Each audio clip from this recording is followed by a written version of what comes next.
Pentagon redacts the word ATIP from a Lou Elizondo email. We've got that and a lot more to talk about today, so get in here. This is Jack with the Cosmic Road. I talk about UFOs and the paranormal. Please hit like and subscribe. Let me know what you think in the comments below.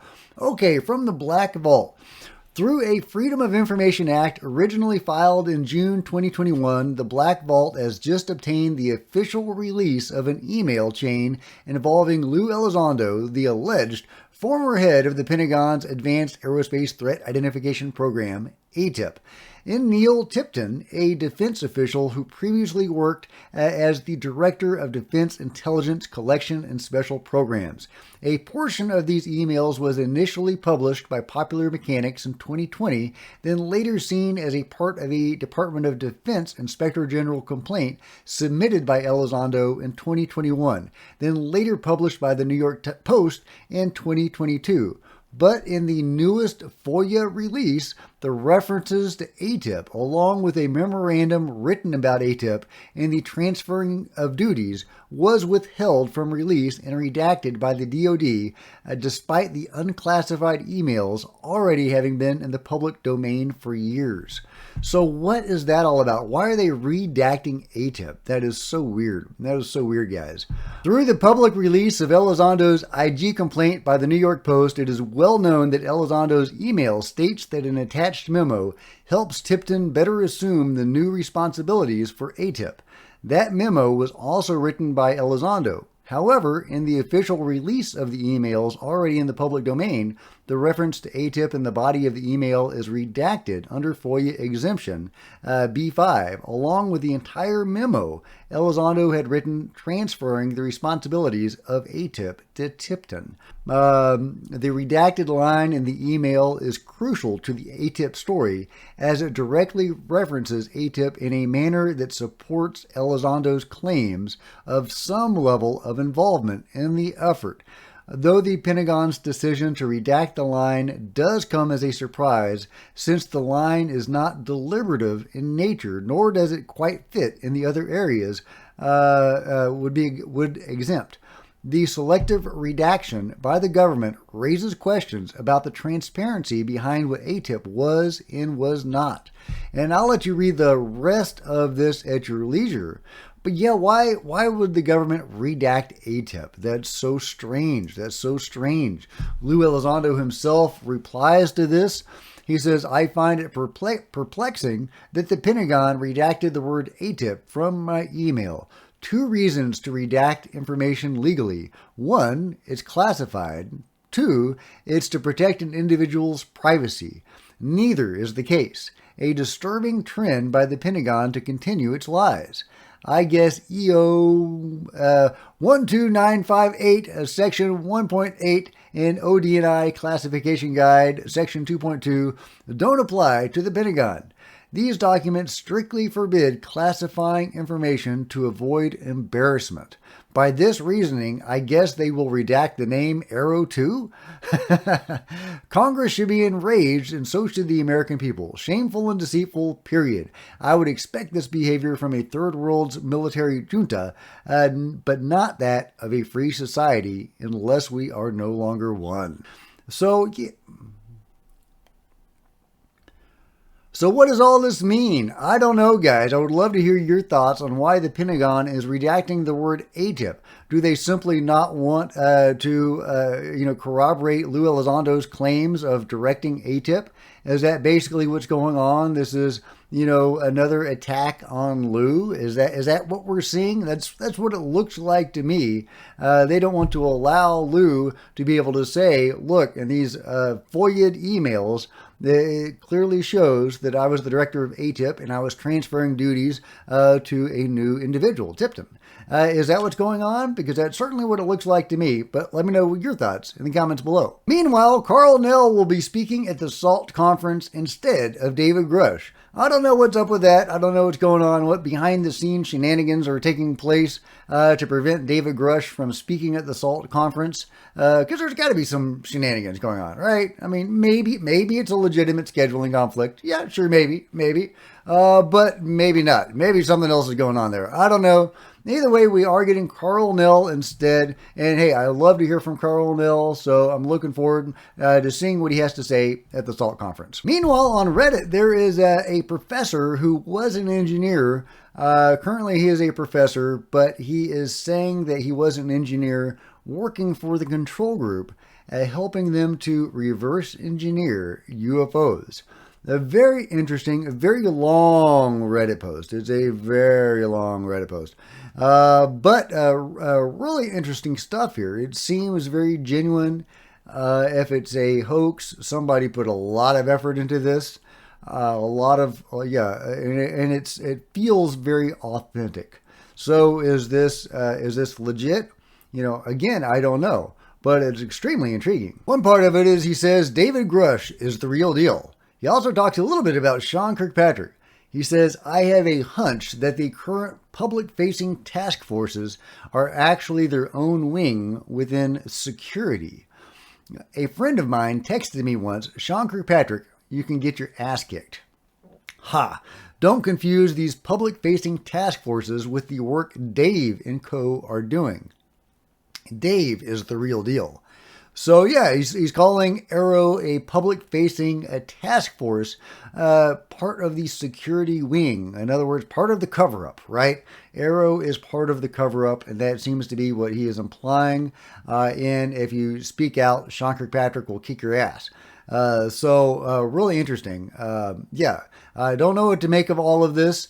He goes into a lot more detail about working on the craft itself. And he says one of the things they were instructed to do was never, unless they absolutely had to, write anything down. Never, ever write anything down. I remember an early colleague telling me a Gantt chart is a great way to get fired. This was a challenge at first. Remembering all of the information with no documentation is not something I'm particularly built for, especially when the information is about NHI. And again, this is a very long Reddit post. He goes into a lot of detail about the nature of the control group and the different wings of the control group. But getting to the stuff about the craft, he says, I worked in a facility within a facility, just like the one I had tried to inspect. It stored a craft. Being near the craft for extended periods of time is extremely dangerous, especially if it is being experimented on with power. I didn't observe any injuries to anyone while I was there, but all sorts of long-term nasty injuries were relayed to me through rumors and warnings. The craft was shaped like a dreidel without the handle. There was a large exterior piece that went missing when it was recovered. The theory is it acted as a stabilizer, although some argue it was a crude weapon. It's set in a custom hydraulic rig that could be used to rotate it into all sorts of different positions, kind of like those aero trim astronaut training balls where they spin you around. I wasn't on the team that got to use the rotation rig. The rig was so large and extensive, I spent a few weeks thinking it was part of the craft before someone told me otherwise. Typically, the craft would held on its side in the rig for easier storage. Its weight just naturally set it that way, although it was intended to be flown vertically. The shape was directly informed by its purpose. Every shape is custom molded in a metallic material that would revolutionize the way we travel if we had it. In following the topic as much as I can manage to, I've seen some other people mention the material. There were some material scientists that had been working there for decades. I never got to go inside the craft. It was guarded 24/7. Boy, did I want to look. And he goes on to say that the security around this stuff is terrifying. He uses the word terrifying. It's a really interesting thing. It feels very authentic. He talks about the craft being shot down and how he did not like that they were shooting down UFOs, and that's ultimately why he left, or part of the reasons why he left. It feels very authentic. This is a pretty huge thing here, and I have to wonder because we are living in the age of disclosure. if he was prompted to do this, if he is part of that disclosure initiative, because definitely seems to be a pro-disclosure faction within the control group. And I have to wonder if he is part of that, and if this is part of some sort of planned disclosure on the part of that pro-disclosure faction. And I will probably be talking more about this Reddit post later, but I wanted to give you a heads up that this existed and let you do your own deep dive into it, because it's definitely a deep dive. It's definitely a lot of detail, and it feels legit, guys. It feels legit. So who knows? Who knows? But I think we might have a piece of the disclosure pie being served to us right here. Meanwhile, I wanted to give a quote from Dr. Stephen Greer. We were talking about discernment the other day and how you can develop discernment. I guess it's kind of like opening your third eye or something, how you can see things that most people can't if you develop these abilities through meditation, etc. Well, Dr. Stephen Greer has a quote very similar to all of that. So I thought I'd read it since it was, relevant to the discussion. When you meditate, he says, your senses become very refined and you can see the essence of things. It is called celestial perception. I guess that's his word for discernment. It's called celestial perception when you eventually can see the finest celestial energies. And it literally is a refinement of the neurophysiology that is wired into the consciousness in the mind.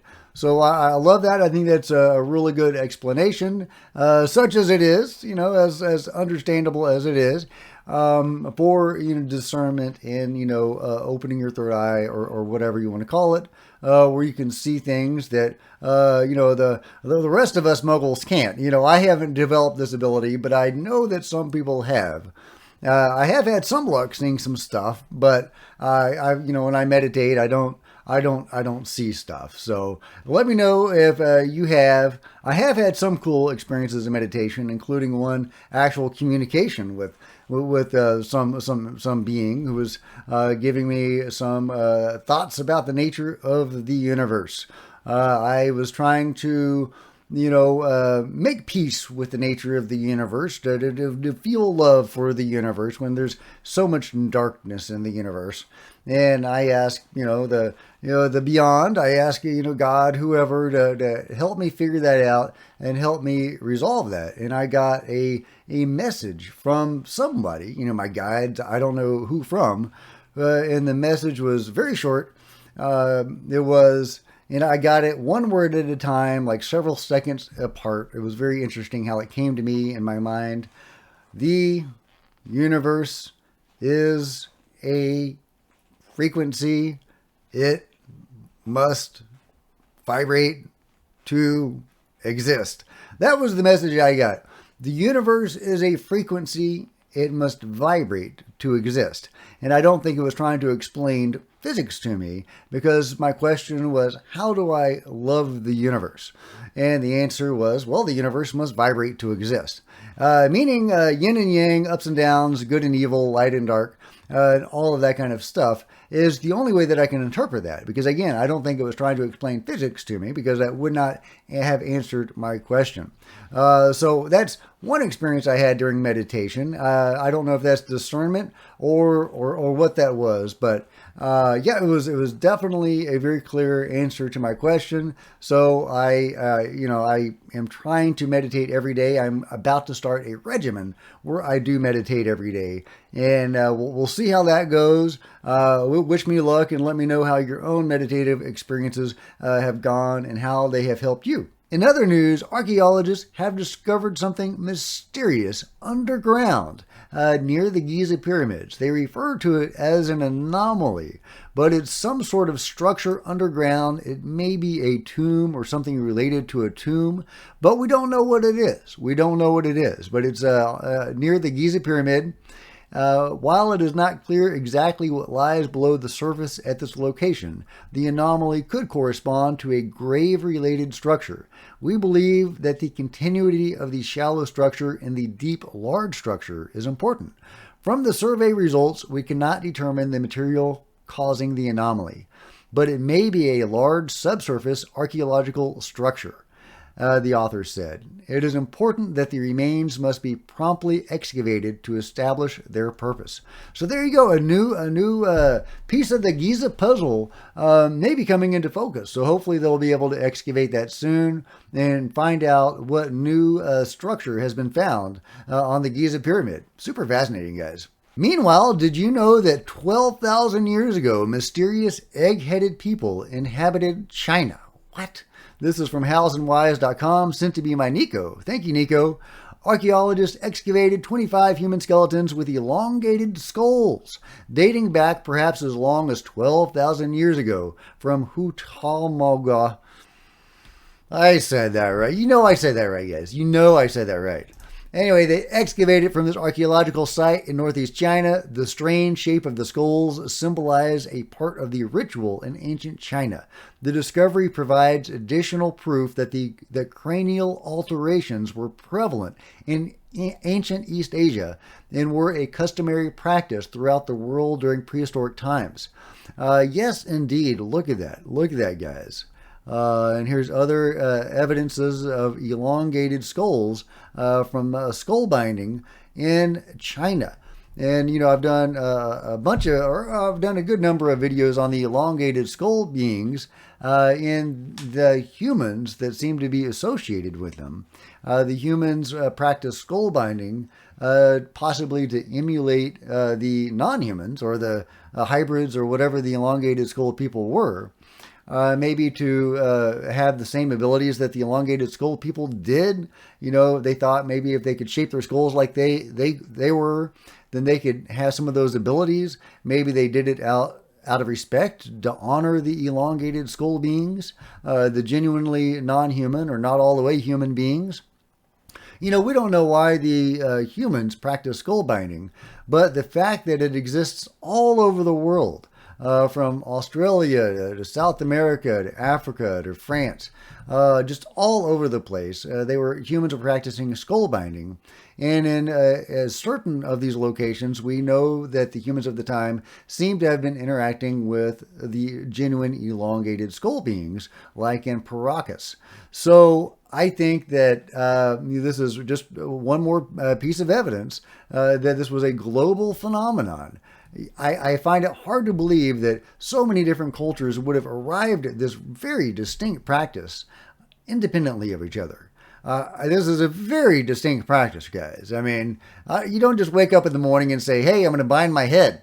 I think this came from somewhere. And since we know that, for example, in Paracas, there were the genuine elongated skull beings there that were not all the way human, then that seems to signify the rest of these cultures that were doing this practice probably had that sort of interaction too. And now we know, or at least I know, because this is totally new to me, that there were people in China that were practicing this as well and likely having this sort of contact too.